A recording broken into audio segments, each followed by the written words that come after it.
Hey, everybody, and welcome to another episode of React Roundup. This week on our panel, we have Nader Davitt. Hello. Justin Bennett. Hey, everybody. Lukash Haish. Hi, everyone. I'm Charles Max Wood from devchat.tv, and this is episode 50.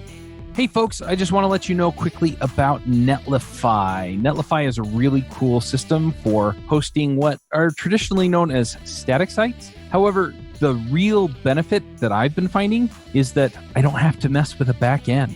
I can just set things up. I build the website out. I've been using a system called 11DJS, and you just deploy it. And then anything that you have that you want to do, you can do on the front end. So if you want to pull in some kind of database with Firebase or something else, if you want to collect form data, Netlify provides all kinds of services that make it easy to do all that stuff. If you're trying to do serverless, they have a really, really neat serverless setup that will allow you to deploy your websites without having to deploy a backend, and it'll do some of the work for you. I just love it. So if you're looking for a way that you can actually deploy a website that only has front-end technology in it, gives you all the tools that you typically need for the backend without having to actually program the backend, then give them a try. Go check them out at netlify.com. So we've recorded, or will have recorded by the time this goes out, 50 episodes of React Roundup. Woo! Awesome. I know it's exciting. I'm excited.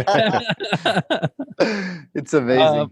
It's funny. I've done a bunch of these, especially over the last couple of weeks. We did Ruby Rogues 400, JavaScript Jabber 350, and then I think Views on Vue hit 50. Elixir Mix is coming up on 50. I think Adventures in Angular is just like months out from a milestone episode, I guess.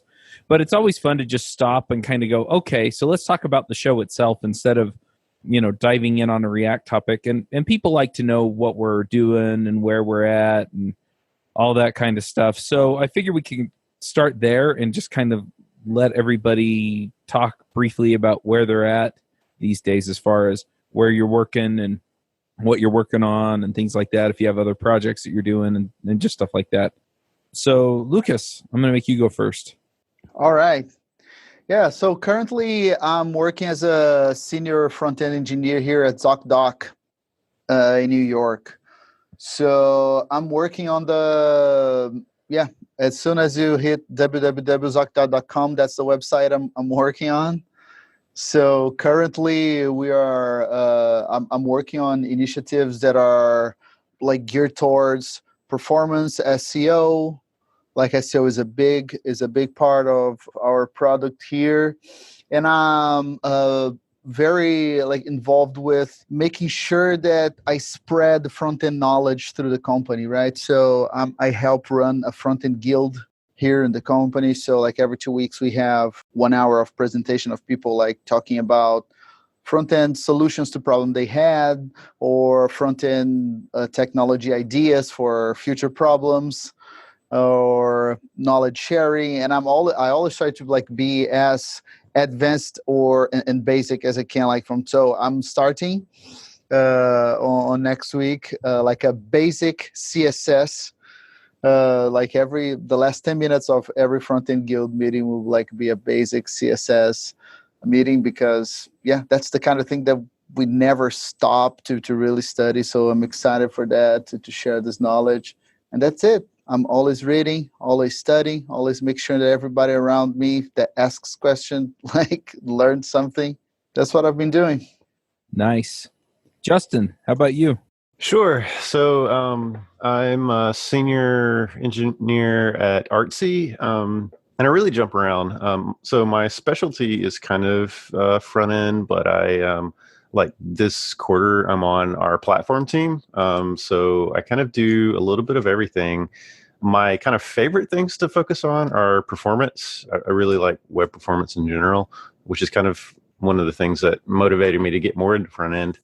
So Artsy has a lot of React stuff going on. We do everything open source by default. So pretty much all of our code, if you go to github.com/Artsy, is there. So you can see Reaction, our big React component library, palette, or design system. There's a lot of good stuff in there.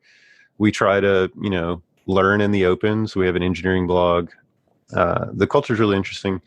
Kind of one of the big things that drew me to the company. So Other than that, I like poking around on open source stuff a lot. I'm really interested in release processes and CI and stuff like that. I know that's like a weird, like nuanced thing, but I've done a lot of work lately with like making some really interesting Circle CI configs and putting together a pull request process or an automatic release process for GitHub when you merge a pull request and like stuff like that. So that kind of stuff that like I find pretty fun. But yeah, guess Awesome. that's it. You find it pretty fun to do CI stuff? That's worth your weight in gold. Yeah, it's like, so when I started at Artsy, like we have like a JavaScript library build, so it's just like just preparing like a React apps, and it was like 6 minutes, and I'm like, why is this 6 minutes? And I spent a few days and like got it down to like 50 seconds, and that's like the most rewarding feeling. Yeah, oh, that's fun. That's nice. Natter, what are you up to? So it's been about 1 year that I've been with AWS as a developer advocate now. So I started in January, and now it's the beginning of February. So I'm still doing that, working a lot more these days with GraphQL, doing still a lot of stuff with React and React Native. And then now I'm getting into Vue a little bit. I'll be at Vue Amsterdam actually next week, speaking for the first time at one of those events. And doing just generally a little bit of community stuff these days. So I have the Open GraphQL newsletter now that we just launched. We have the Open GraphQL blog that's kind of on Medium that basically tries to get as many people from the GraphQL community contributing and kind of like exposed as possible, kind of giving everyone a platform to kind of talk about the stuff that they've been working on. And that's about it. This year is looking to be a pretty busy year for me so far. And if you've been listening, you might notice I show up to about half of the recordings, and that's usually because I'm traveling somewhere because I'm on the road about half the time. Yeah. I've been trying to figure out what conferences I want to go to, and it's funny because my calendar keeps getting more and more stuff on it. So, are you booked up for the first half of the year already, like me? Not entirely, but I think I have 2 conferences I'm going to in March, at least one in April. I've got 2 conferences that are at the same time in May that I'm trying to figure out. Looks like I'm going to go to the one that's local. That's NGConf. So it's not like it's the tiny conference. No, it's the big Angular conference. But the other one is RailsConf. But yeah, it's just kind of been nuts figuring that out. And my wife has a conference that she wants to go to at the same time. So... so that's been nice.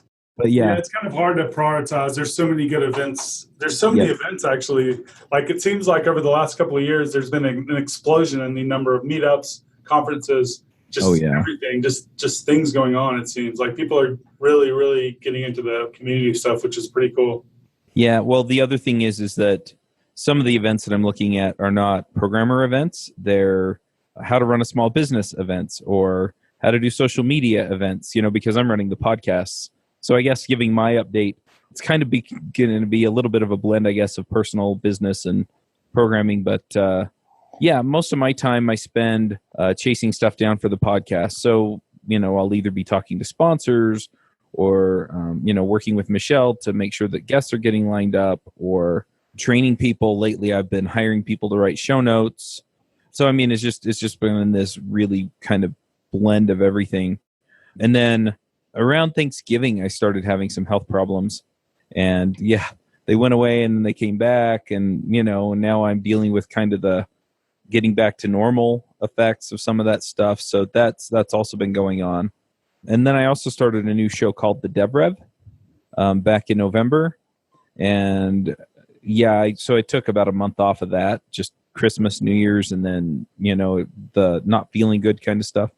But I'm back on that and, excited about that stuff and just been working to figure out, okay, how do I help people make the most out of their life, their career, and everything else that they're doing, from the standpoint of, hey, we talk about code.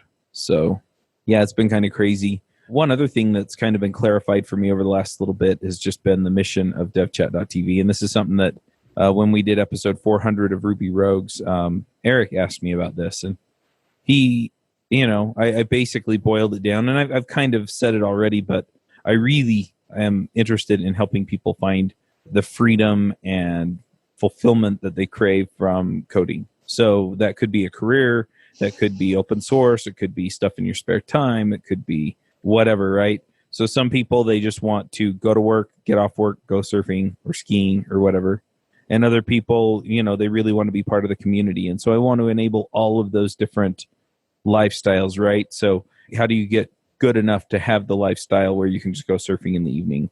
Or how do you get good enough to feel like you can contribute to open source? Or how do I encourage you to contribute to open source even though you don't feel ready?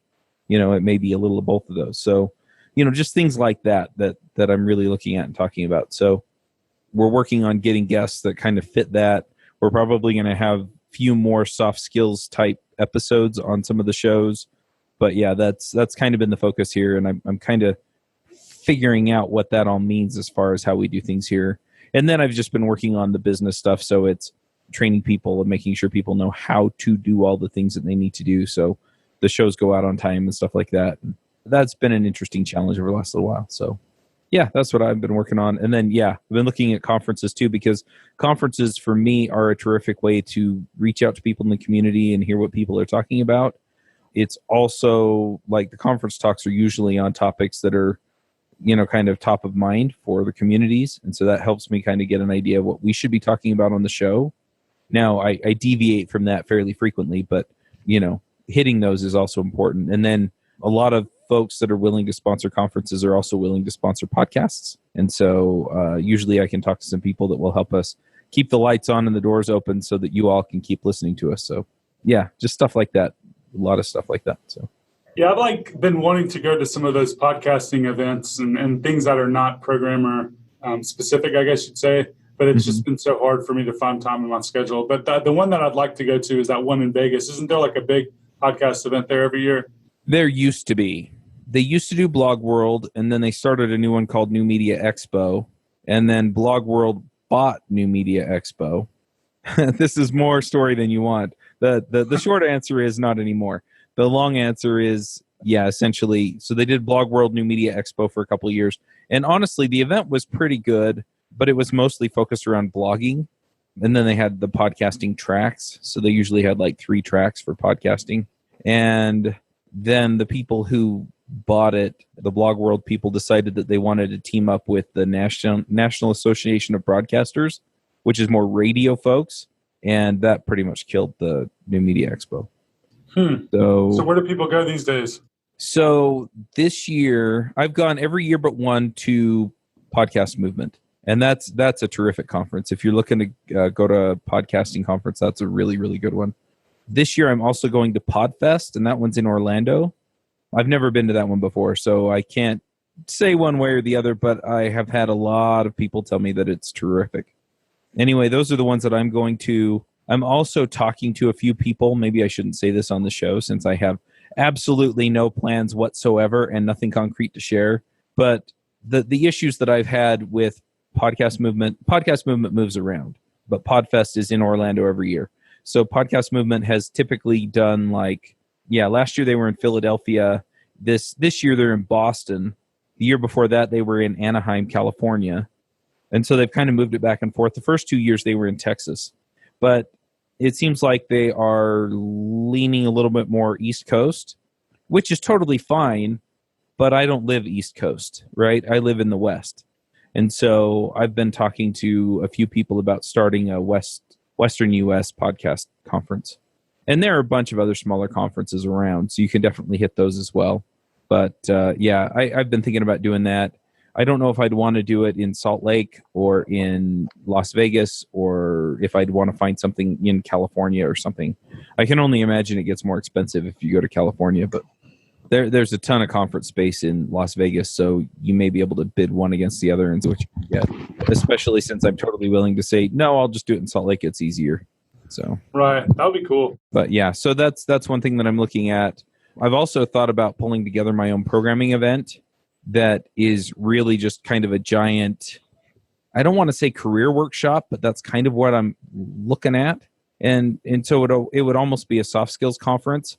I mean, I would bring in hard tech people, right?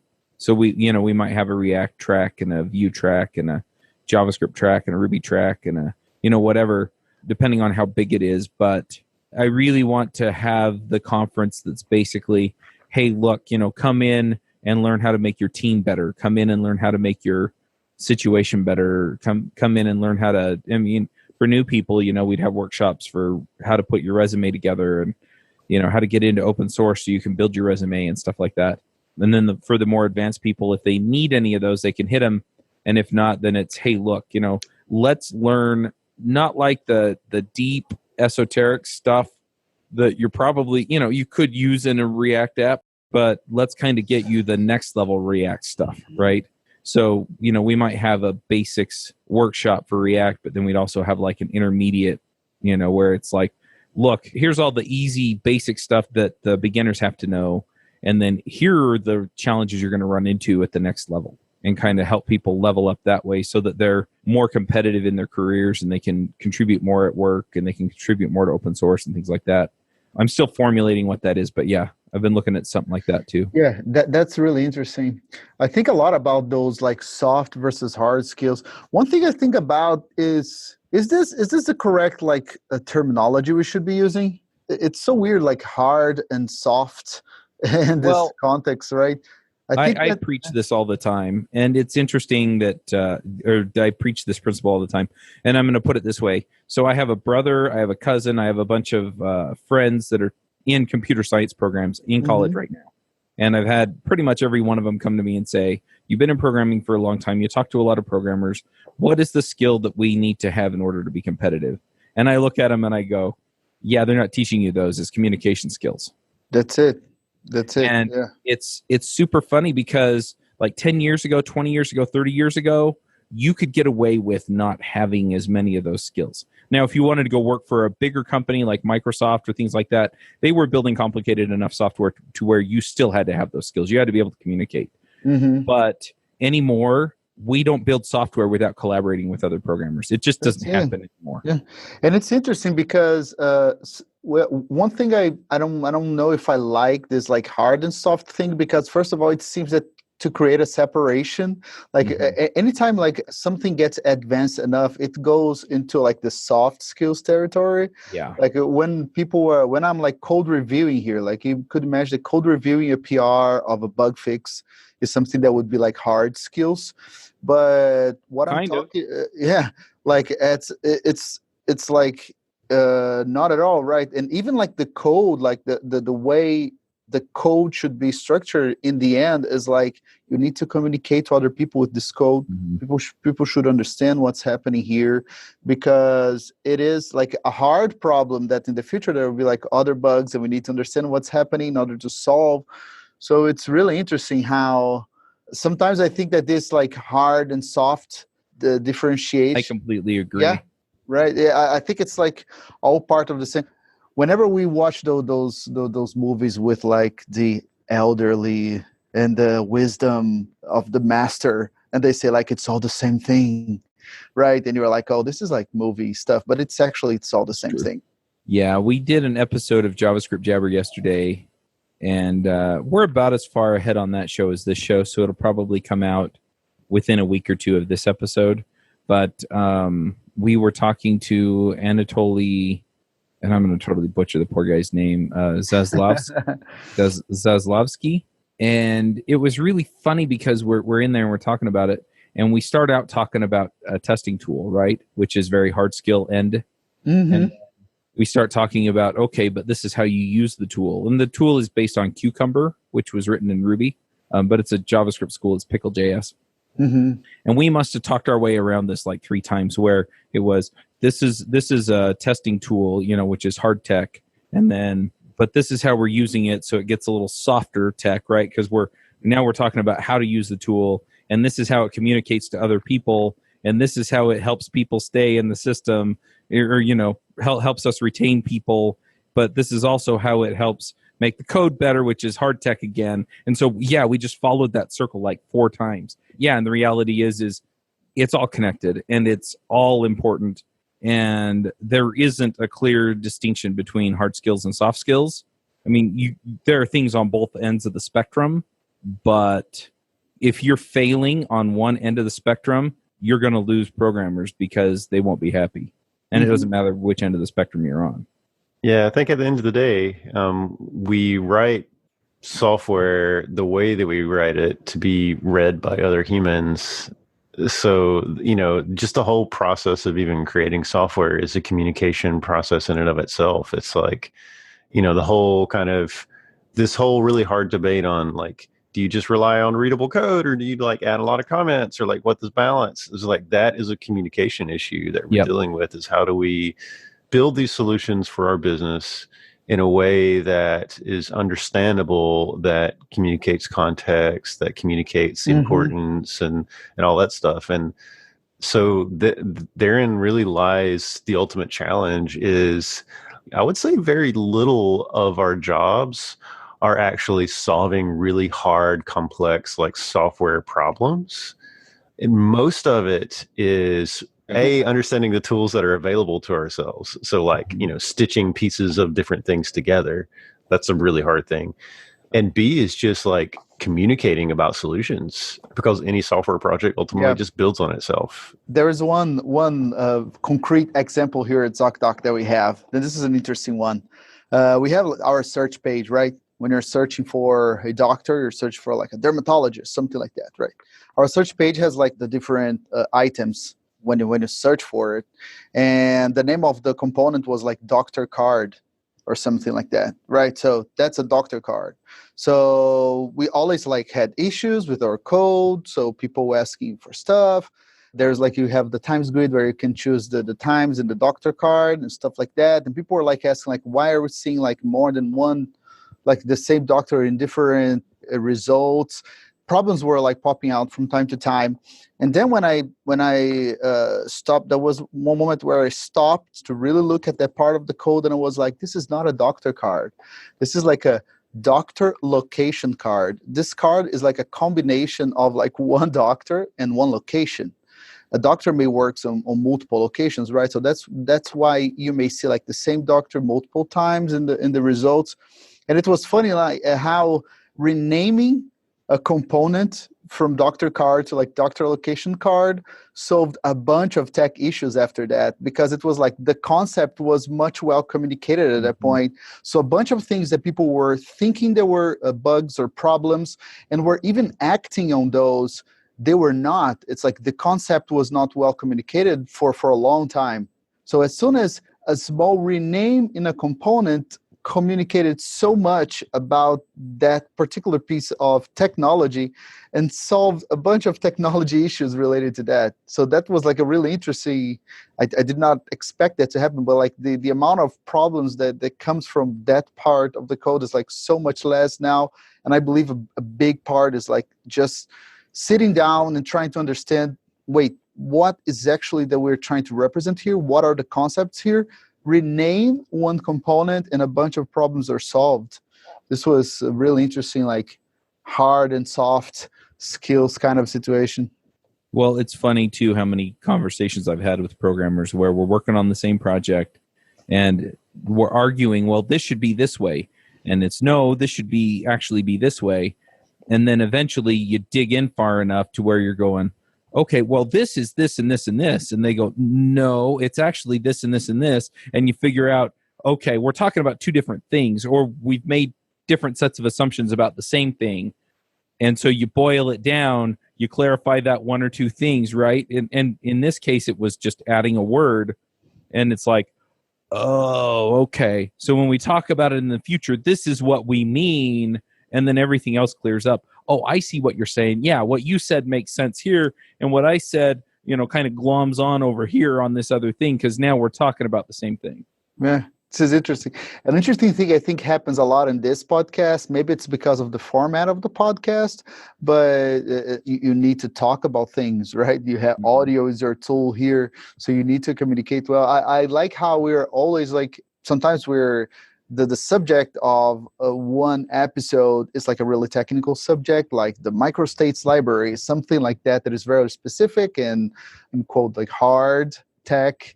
And we end up like almost talking about philosophy sometimes, because that's where things lead. Like that's what you're doing when you're building something. You're trying to understand the concepts in your mind. I like that this podcast a lot of times go like to the big the big issues that we face when we're building software, like the big trade-offs and the big decisions we need to make. Yeah. Yeah, it's interesting. Like soft skills goes into being a good associate at work and communicating, but it also kind of goes into understanding like how the community works and things like that, because a lot of times there are things that you can do to position yourself well to get hired that I would kind of label as more like soft skills than technical skills, because you can know everything there is to know, but if you don't have an online presence and you don't kind of present yourself well, you're going to be maybe in a position where you're running up against someone that might have slightly less technical skill than you, but they've expressed themselves better online, or they've networked with the right people, and then they end up getting the job or the promotion even over you. I've noticed that, there's a lot of things you can do. I think we've talked about this some on some of our, episodes, but, going to meetups, becoming familiar and getting to know people within the community and kind of making an online presence for yourself is something that the more that I've focused on that for my own career, the better things have just gotten for me. And I think I've seen that for other people as well. I'm going to say it, the M word. What is that? Marketing. Marketing yourself. I mean, really, that's what it is. It's the same thing. You may not think of it that way, or you may have some idea that marketing is tricking people into doing something that they don't want to or shouldn't do. But marketing in reality is bringing what somebody else wants and what you want into alignment. And if they match up, that's good marketing. And if they don't match up and they decide that that's not what they need, that's also good marketing. And it's the same thing, right? With the blogging, with the open source contributions, with the things that Natter's talking about, right? If somebody looks at all that stuff and they go, yeah, we're looking for somebody a little bit different, you probably wouldn't have been happy there anyway. But putting yourself out there is the only way that they're going to figure that stuff out. Yeah, for sure. And I think it's kind of important to note that all of these skills that we kind of learn in trying to make ourselves like a better developer or, a better engineer, a better leader on a team, these all like fold back into just life in general as well. So the opportunities for marketing, like writing blog posts or contributing open source or going to meetups, you're connecting with people, you're like making like real connections, or you're actually practicing active learning. You're doing things that are like important as in the development of like a person. And it's really interesting. And I think it's really exciting that we're in a career that lets us or really promotes us or like encourages us to take these actions, which also, tie back into just life in general. Because, if you can start to understand how to communicate better on complex problems, not only does it help you in software, but it helps you in like relationships and things like that. So it's like all these things really tie back into just being kind of more of an effective person. I'm really thankful every day that I get to kind of work on these skills in my day to day to be able to just be a better person in general. Yeah, I agree. It is interesting. Like this, the problems are very similar. Like if I think about a technical architectural solution for a problem, and I believe that is the best solution for the problem, I need to be able to communicate that with my company and have buy-in from people around me. So that's marketing, right? Trying to both like get a validation that what you're trying to sell is really like useful and people will understand, or maybe you're going to be convinced that you're not. And this is like similar to finding a job. I remember years ago, like I sent my curriculum to this company and I was certain that like I could really do well there. And it did not work, like I was not hired by that company. But it's crazy because like in my mind was like, I can contribute. Like I'm going to be able to be helpful there. Like I'm going to be able to help this company. And I think I am a good fit, but I couldn't communicate well. So this marketing that Natter was talking about and stuff, it's all really similar to like whenever you have like a good idea, a good solution, you need to be able to communicate that. If you don't get buy-in from people around you, it's going to be just like composing a song and putting it on your closet. Like you need to play that song, people need to listen to it, right? Yep. This episode is sponsored by Sentry.io. Recently, I came across a great tool for tracking and monitoring problems in my apps. Then I asked them if they wanted to sponsor the show and allow me to share my experience with you. Sentry provides a terrific interface for keeping track of what's going on with my app. It also tracks releases so I can tell if what I deployed makes things better or worse. They give you full stack traces and as much information as possible about the situation when the error occurred to help you track down the errors. Plus, one thing I love, you can customize the context provided by Sentry. So, if you're looking for specific information about the request, you can provide it. It automatically scrubs passwords and secure information, and you can customize the scrubbing as well. Finally, it has a user feedback system built in that you can use to get information from your users. Oh, and I also love that they support open source to the point where they actually open source Sentry if you want to self-host it. Use the code devchat at sentry.io to get 2 months free on Sentry's small plan. That's code devchat at sentry.io. Now, I'm gonna push us back into kind of the more traditional episode 50 stuff.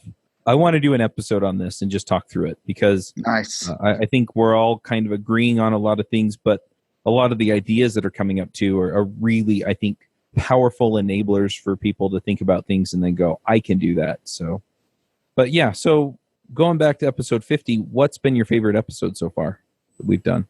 Well, for me, this is probably biased because I'm a big React Native fan, and I'm also a fan of Charlie Cheever.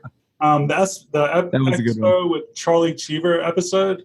That was really, really cool because I've always looked up to Charlie, and I'm really pumped about what they're doing at Expo to kind of get to talk to him and ask him all the questions that I've been wanting to ask him was really nice. Nice. Have you not had him on React Native Radio? So I think he was either our first guest ever, like 115 episodes or 3 years ago, or maybe our second guest. So we had him on at the very, very, very beginning of Expo, and we haven't had him on since. I did bump into him at a conference, and I got to speak with him for about 5 minutes. But other than that, I haven't really talked to him. But I know a lot of people at Expo and stuff like that, though. Gotcha. How about you, Justin? What was your favorite episode? That's what I've been thinking about. There's been a lot of really interesting ones. I think the episode where we're talking to Alexia and Andy about optimizing the React Virtual DOM was an interesting episode. So that was, I think, just Lucas and I were there. But that was kind of a pretty dense topic, and it was just kind of the conversation spawned off in some interesting directions. But yeah, I think there've been a lot of really interesting episodes, and for me, it's funny. The things that I like the most is kind of when we get off on tangents on things. It's like not entirely directly related to the topic at hand, but we go off on a tangent and end up talking about some other things, and it kind of rounds back up to be some interesting things. Lucas, what about you? So yeah, I have some favorites, but I think my favorite was the WebAmp. It's episode 24, WebAmp with Jordan Eldredge. So the WebAmp project is so interesting, like by itself already. It's like this huge Winamp clone.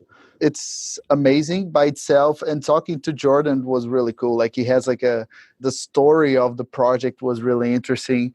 And the fact that he's like an opera singer is also really... It was really interesting talking to him. Like we have this similar music background and stuff like that. So that was a good episode. Are you an opera singer? No, I'm not an opera singer, but I worked like for more than 10 years as a professional musician before being a software developer. Oh, nice. Yeah. We should make you sing anyway. Don't do that. Don't do that. It's not going to be a good. Yeah. So for me, it's been kind of interesting because I started React Roundup and I still haven't written much React, to be honest. And so a lot of kind of the basic episodes, like advanced component patterns, where we talked with Kent Dodds. I think we had one when we had you on as a guest, Lucas. We talked about some of this stuff too. Just getting in and kind of figuring out, okay, what are kind of the basic parts here? What are the pieces that we're talking about here, and how do they come together? Has been really, really fun. Another one that I'll just throw out here is I love going to Microsoft Build and Microsoft. It's been Connect, but this last year it was Ignite I went to, and just talking about like Visual Studio Code and some of the tools around it as well has been really, really interesting. And then some of the architectural ones too. So I think we did one on like building in a monorepo, or I think we've also talked about just how to arrange your application, around GraphQL or around certain ideas there. We talked to Rado Stankoff about how they do it at Product Hunt. And yeah, there's a lot there that just kind of pulls everything together. I don't know. I mean, I think we've gotten a pretty good mix. We also talked about Lambda School with Ben Nelson, and that's completely not React, but it's also really fascinating about, hey, how do we bring people in and how do we learn? So it's hard for me to pick one. I think I picked all of them. But just there's a lot there. So that's great. Yeah, it's crazy. Like when we started this podcast, React was already super popular, and it's just gotten even more popular and exploded even more over the last year. It's kind of crazy. Like I kind of thought at the time there's kind of like we were at the peak of React, but it's definitely that wasn't the case. Right. Mm-hmm. Well, it's interesting too to see the different communities, and I've talked to people who are being bled off of the React community toward Vue. I've talked to a few people who have gone to Angular. I've talked to people who have come to React from both of those. And so it's definitely interesting to see what the overall ecosystem is on the front end and what people are doing. And it's also interesting to talk to a lot of folks who work at companies who are still using jQuery or Backbone or things like that.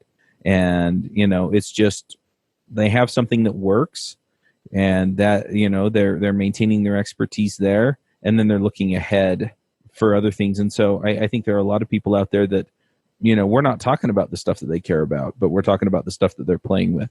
Yeah, it's kind of like interesting when you talk about how the communities and ecosystems are growing. We now have 3, at least, really, really good options. We have Vue, we have Angular, we have React, and there's large communities in each of them. And some of the people might like transition from one to other. They might try things out. They might get a job that kind of points them in that direction. And then there are people, like you said, that outside of my bubble, it's kind of hard to imagine that there are people writing jQuery, but I actually meet them every day. Oh, yeah. Doing a lot of the different events and stuff that I do. So there's that group of people. But then there's also the explosion just in the software industry and JavaScript ecosystem as far as like jobs and things are concerned, and boot camps. So we're getting all of these new people that are coming into front-end programming that are kind of like getting to jump directly into a mature framework like Vue or React, which is probably not the case for people that have been in this industry as long as we have, or more than a couple of years. So it's way like we're in a different place, I think, than we were. Of course, I think everyone agrees than we were maybe 5 or 10 years ago. And it's interesting to kind of see how people can kind of like be benefiting from all of the work, just like we benefited from all of the work that all these other people have done. Yep. I can talk a little bit about the scene, the tech scene in New York.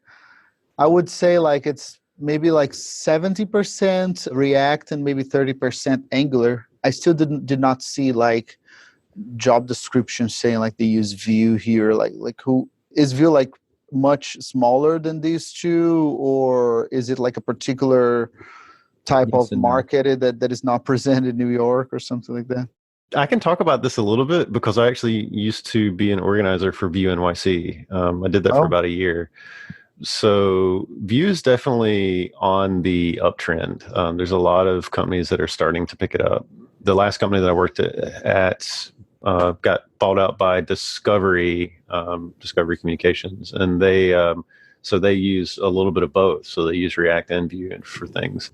But yeah, there's a lot of companies, especially like I see a lot of agencies like reaching for things like Vue, but it's just different groups, I guess. I think it can be hard to have insight to another community when you're not in that community, right? It's hard to know like what is in Vue if you're just like in the React community. Yeah. So I was friends with a group of organizers who like ran, Angular NYC and React, React NYC. And like, I could like hop around to different groups and kind of see like the overlaps and like what's there. But I can definitely say that the Vue community is growing a lot. Nice. That's great. Yeah. The other thing I will add is that it's larger in Asian countries than it is here in the US. I mean, most of the people that I'm talking to are still based here in the US. There are still plenty of people using Vue, but yeah, it's new enough still to where you don't have larger companies that have made large investments in it yet. The same way companies have invested in React over, 5 or 6 years or Angular over 5 or 6 years. It's a different story. And even if you look in like the Angular community, and it's interesting to me because I talk to all these groups, right? I talk to all the communities within Angular at the conferences and stuff. They're talking about Angular 7 or 6. I can't remember. And in React, they're talking about React, 16, 17? What are we on now? Yeah, 16. And then, in Vue, they're getting ready to release Vue 2. But the reality is that a lot of companies that I'm talking to, or a lot of people that I'm find working in React or Angular, they're still using React 14, 15, 16, right? They haven't made the move up. And it's the same thing with Angular. A lot of folks are still using Angular JS or Angular version 1, and they just haven't made the jump because there's some barrier, or they just haven't figured out their tech stack moving along those lines. I mean, Angular 2, 3, 4, 5, 6, or 2, 4, 5, 6, 7, they have all been very different from Angular JS, Angular 1. Yes. And so there's technical debt there with that move. I think React does a little bit better, but their releases have been a little bit more incremental at the same time. Anyway, it's just been interesting too to talk to people and say, oh, so you're still using the older version, not in a derogatory way, but just, and it's because you've got your problems solved over there and you can't just wholesale move because you can't afford to not progress in your business. But the other thing is that in all of these communities, like you see the State of JS and some of these other surveys come out, and it's, oh, we're using React, and oh, we're using Angular. And it's funny because the percentages change, and it's like, oh, look, Vue is growing and React is growing, and Angular didn't grow or didn't grow as much or shrank. Well, the reality is all of those communities are bigger than they've ever been. We just have more people coming in, and the one community is either more vocal or is growing faster than the other community. Mm-hmm. And that's another really interesting distinction on a lot of this, is that we have a lot more people coming in who are interested in all of these different frameworks. And the reality is that there are more boot camps teaching React than there are teaching Angular, and so React is going to grow faster. And people switch over too. It's a really interesting dynamic. But the other thing that I love too is that a lot of these core teams are willing to talk to each other, right? So they're not beating each other up to try and gain adoption, right? It's, oh, you've got a good idea and our people could benefit from that, so let's do it. That's exactly it. It's like everybody's playing the same game. Only reason to look to the side and try to learn a little bit was this something that they're doing better, right? Yep, absolutely.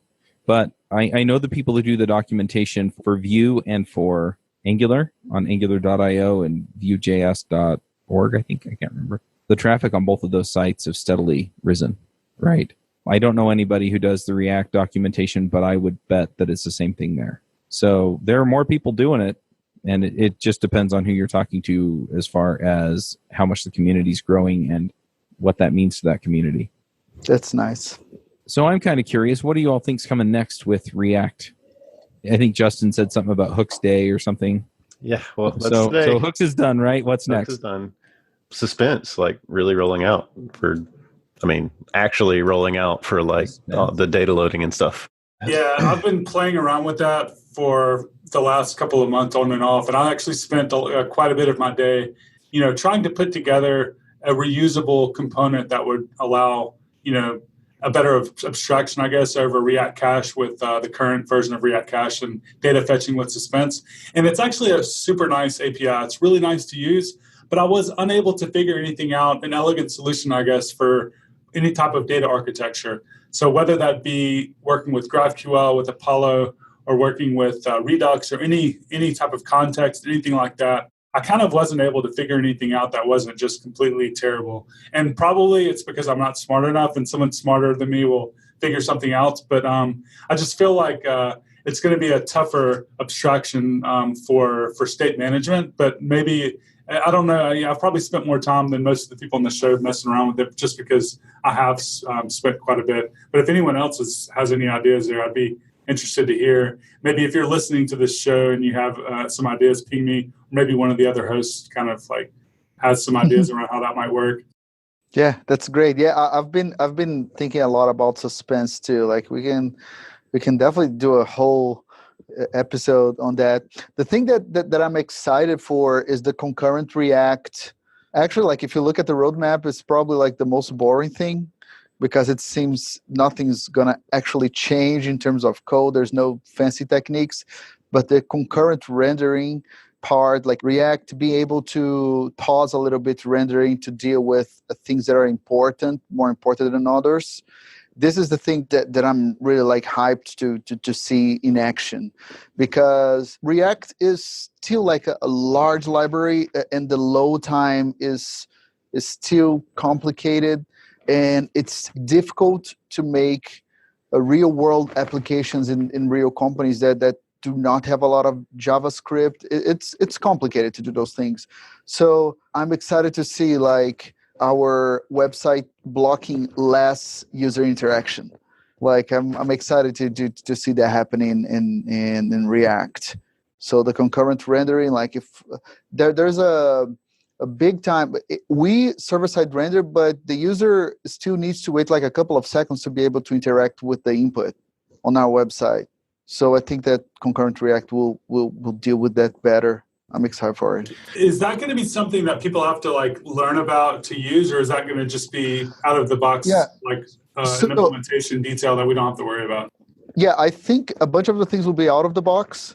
Things like the input typing events probably will be like marked as important out of the box. If the user is inputting something, like you need to see that state being handled more urgently than data fetching. So I think that some of the things will be out of the box, and I think they'll have some other things, like it would be like the equivalent of different like set state functions, right? You can have like the set state urgent and the set state not urgent. Something like this can wait a little bit to be rendered, and this one should be rendered as soon as I call it. So I think it will be a mix. Most of the things I think will be out of the box, but out of the box with a parenthesis, right? It's like you need a lot of the life cycles that will not work with the concurrent React. Your code needs to be prepared to be able to get the benefits. I think there's some other things like a little bit further down the roadmap that I'm really looking forward to. So one, if you actually look at React 16 roadmap, they kind of mention at the bottom of it that they're focusing in 2019 on improving server-side rendering. Like suspense for server-side rendering is like the specific thing that they're working on, but just generally seeing a better story about server-side rendering is... Oh, please. Yeah, please. yeah. It's really kind of cool for performance. Before the show, we were talking about like there's a lot of issues with server-side performance or server-side rendering in general just right now, especially like when it comes to the rehydration. It can be a really tricky thing to get right. So definitely looking forward to that. But projecting out a little bit further, these things, like even with suspense, even with better server-side rendering, we still have performance issues in that, like Lucas was saying, React is not a small library. So I saw a thing, I think it was yesterday, where Chrome is announcing, or like the Chrome team is experimenting with, or somebody is experimenting with a prototype in Chromium for this like fast mode or no slow mode or something like that. And it applies some arbitrary limits to resources. Like you can't have a single JavaScript file over 50 megabytes gzipped, like, which is incredibly small based on like all the other payloads that we're using. So until we can get like a smaller library, it's going to be really hard to do that. And the React team has been playing around with prepack, or not just the React team, I guess Facebook in general. So prepack is a tool that executes your JavaScript kind of at build time to optimize away any like expensive startup costs.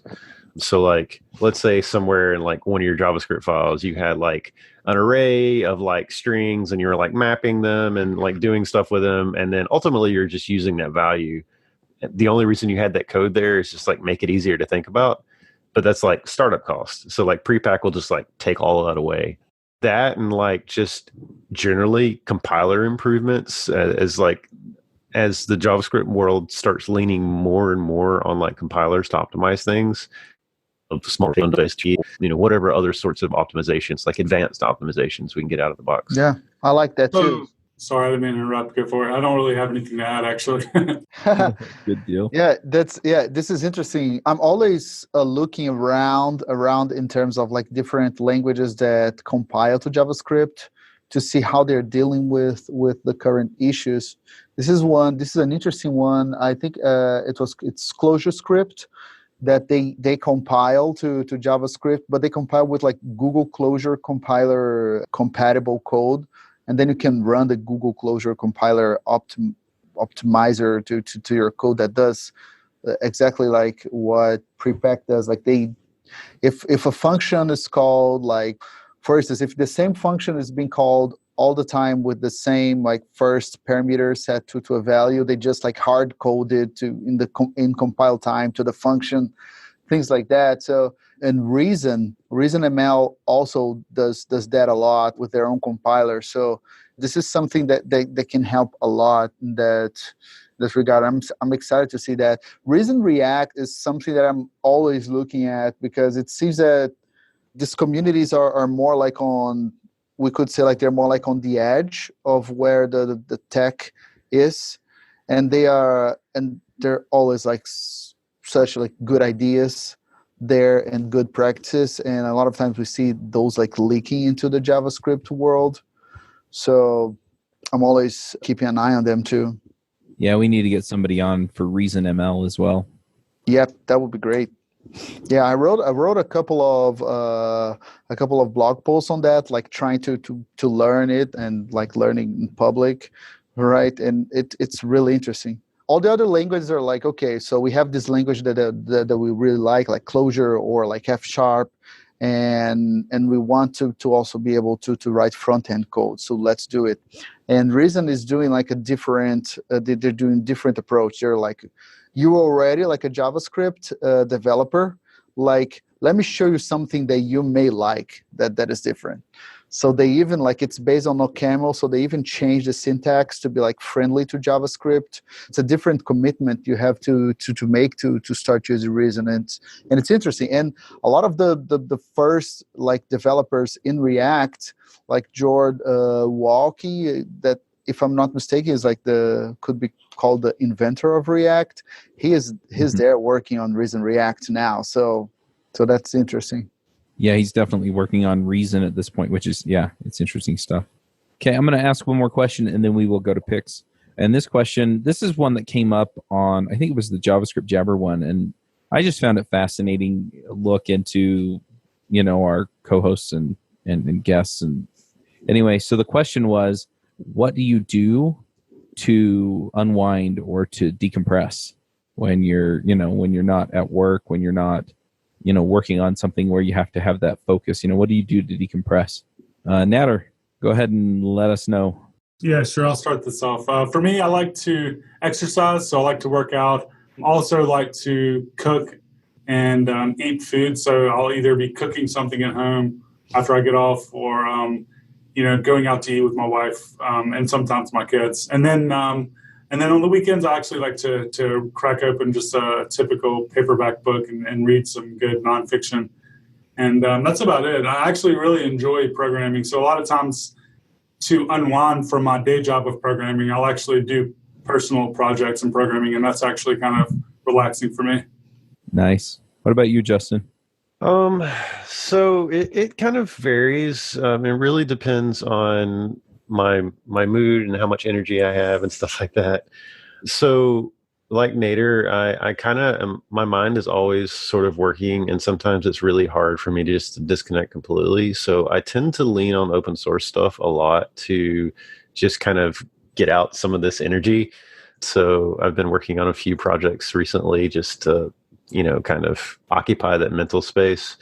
Sometimes I've found some like hacks for myself. So like if my mind is racing too much and I can't like shut down, if I'm listening to music or like an audiobook or something, I can't listen to audio that has like voice in it and think at the same time. It completely derails any train of thought that I have. So I like to kind of walk around the city and just like listen to audiobooks and things. That's a good relaxing thing. And lastly, kind of going on what Nader said, but I'm not actually a cook. I don't really enjoy cooking that much, but I do love to eat. And thankfully, I live in New York City, and New York City has a ton of places to eat if you have the money for it. So I like to go out and spend way too much money on very delicious food. And that's always a nice thing. And, sleep is nice too. That's a plus. Nice. Lucas, how about you? Yeah, this is an interesting issue because this shifted in my life pretty recently. So as I said earlier, like I was a professional musician, right, for like more than 10 years. So my life was much more like on the night side of things. Mm-hmm. So unwinding for me was like meeting friends and like grabbing a beer or something like that.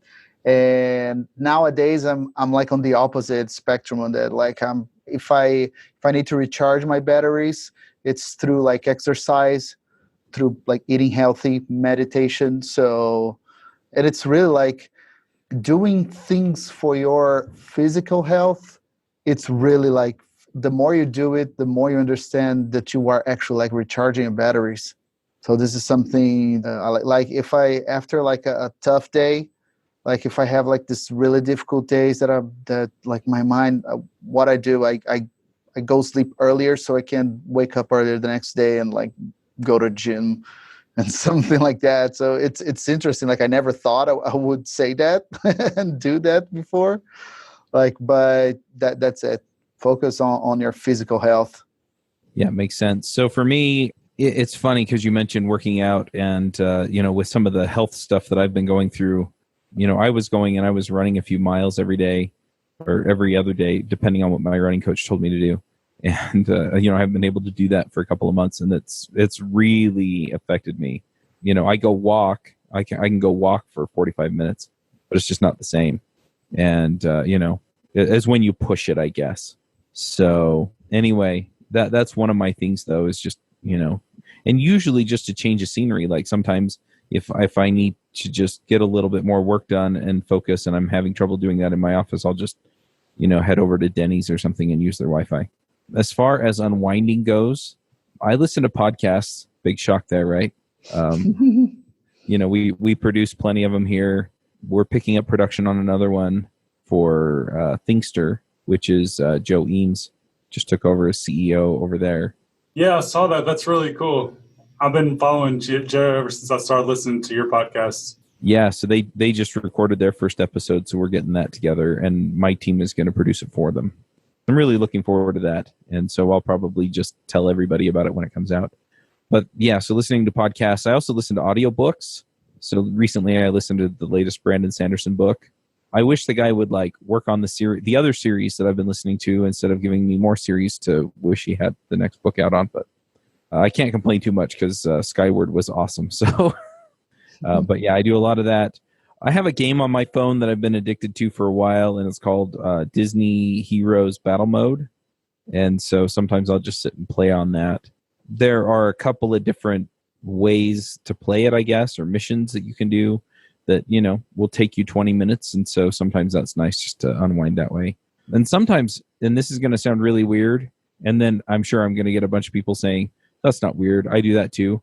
But sometimes if I need to unwind and I need to feel like I'm getting work done, I'll actually just work on cleaning my office. I've rearranged it twice, which means things just got piled up, and then they got piled up in a different place, and then piled up in a different place again. And so I've been kind of working my way through all this stuff. And that's been interesting as well.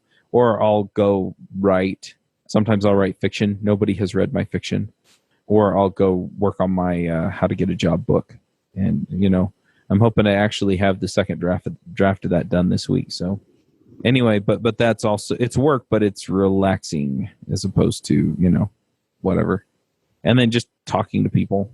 I find it draining and relaxing at the same time, but like going to conferences and stuff and the travel, that's fun for me, but it's draining in other ways. So this episode is brought to you by TripleByte. Applying to programming jobs sucks. You have to put the right keywords in your resume. You spend hours and hours on the phone screens and take-home projects, and that's assuming the company even responds to your application. Well, if you're a software engineer, TripleByte can help.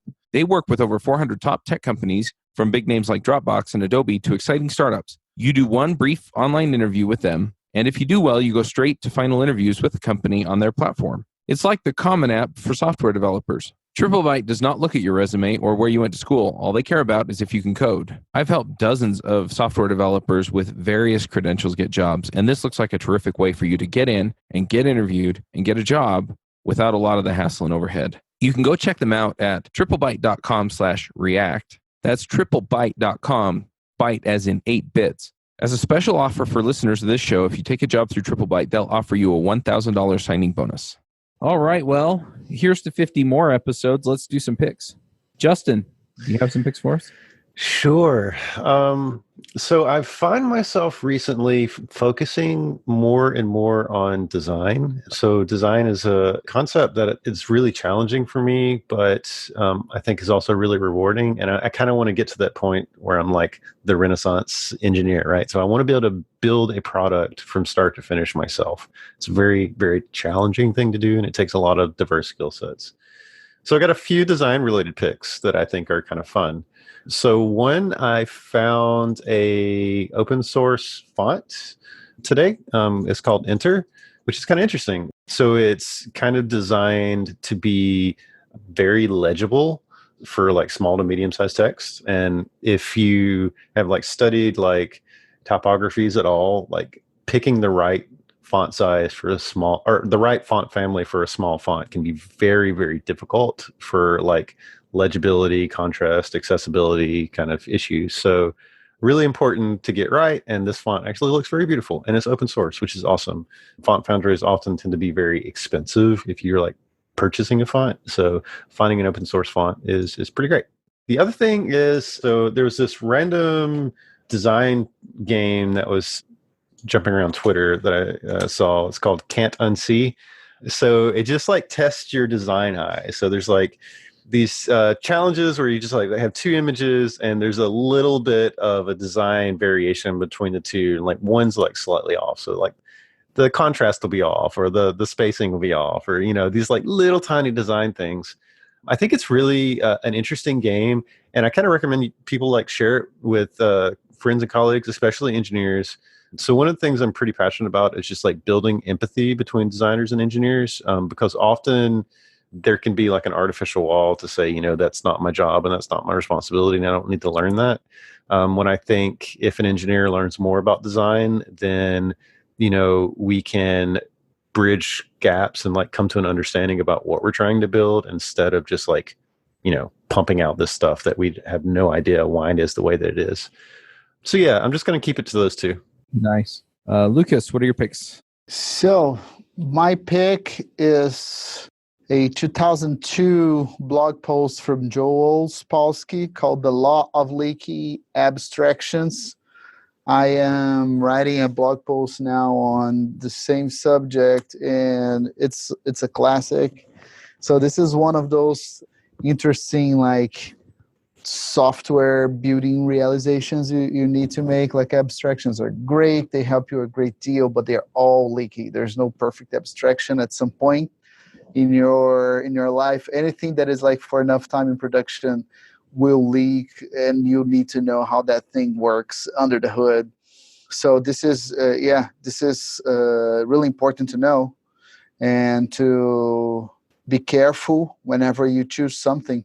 So yeah, a library or a language or anything, framework.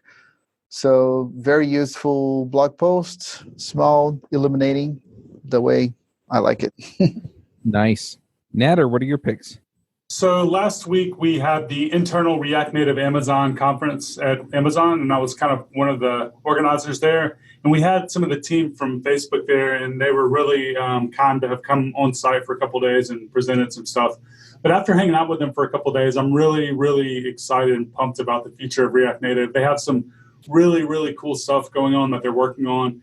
We're going to see a lot of improvements over the next few months in the framework.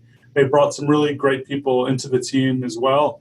So I'm just really hyped for the momentum that's kind of going on there. So that's one of my picks. And my other pick is the Open GraphQL newsletter. We just launched that this week. So it's basically a newsletter that's for GraphQL, people that are interested in GraphQL. That's managed right now by me, Vladimir Novik, and Carlos Rufo. but it's actually going to be merged into the GraphQL Foundation once they've gotten that all set up. And it's going to be kind of like a unbiased newsletter for anything GraphQL, because right now, certain of the other different things that are out there for GraphQL are managed by companies that are like maybe expressing their own interest in some of the things that they publish. This is going to be completely managed by the GraphQL Foundation, and it's going to be completely, free of any bias. And we're really excited about it. So if you're interested in GraphQL stuff, check out the Open GraphQL Medium publication, and there we have a post called announcing the Open GraphQL newsletter, but you can also go to opengraphql.io to sign up. Nice. I'm going to jump in here with a few picks. And basically, these are podcasting picks. So as I mentioned, we've been working through things with Joe Eames and Thinkster on podcasting. And I get asked about podcasts pretty frequently, to the point where my next project, after I finish the book and course on how to find a job that you'll love, because it's not just how to find a job, it's how to find a job you'll love. I'm going to do a book and a course on how to do podcasting, just because I get asked about it a lot. Now, a few of the things that I'm going to pick are just kind of standard ways of doing specific things. So one of them is hosting your files. Now, I have a sponsorship deal with CashFly, so they host my files. I'm not going to go into the details because they asked me not to, but it makes it worth it for me to use CashFly. When people are starting a new podcast, I usually recommend that they go with Libsyn. That's libsyn.com. And the reason is because you pay for what you upload in a month instead of what is downloaded in a month. So if your podcast all of a sudden gets super popular, you don't pay any extra for that extra traffic. And I really, really dig them. I've gotten to know, of course, I forgot his name. I can see his face, but I can't remember his name. But, I know their main advocate over there that goes to all the conferences and talks to people. And he's terrific, and their whole crew is terrific. They'll also track all your download numbers and everything else for you. Do not host your RSS feed with them, though. And you don't want to put your website on there either, because it makes it hard to move off if you decide that you're going to move to something else. So keep that in mind. As far as hosting goes, I just recommend people do DigitalOcean and WordPress. If you don't want to manage or set up your own server, then just go with like a WordPress.com. And I'm pretty happy with them. But those are some recommendations I have. If you need podcast artwork done, you'll have to just reach out to me, and I can introduce you to the guy that has done all of mine.